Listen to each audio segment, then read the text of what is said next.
Yan, magluluto ako ng tilapia. Ang ginawa ko, nag ako ng pamintang buo sa ilalim. Nilagyan ko ng parsley, dried parsley leaves. Eto siya, oh. Dried parsley leaves ang nilagay ko. Tapos meron siyang kamatis, maraming kamatis, sibuyas.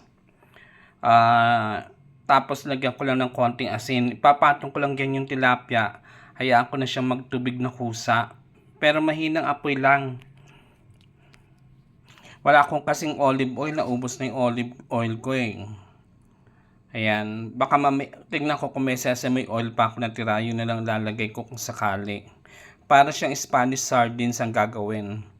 Yan lang. Kamatis, sibuyas, siling haba o siling berde na pangsigang, pamintang buo, tsaka parsley dried leaves.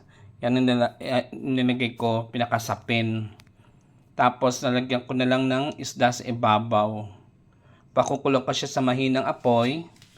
Tapos yan ang pinakapagkain ko tsaka ng aso ko for today.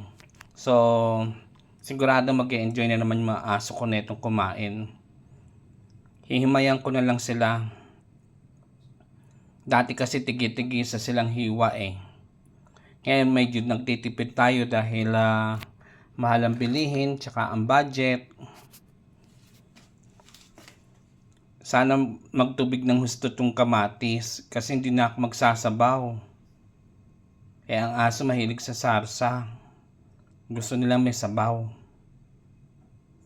So ayan guys ang aking ulam for today tsaka ng aking aso. Lagyan ko lang yan ng yan ng mga sahog. Malasa yan. Gumawa na ako kasi nung nakaraan nito eh. Sarap. So yun lang guys. Enjoy your lunch. Medyo tanghali na kaya kailangan ko makapagluto na. Thank you guys. God bless you all.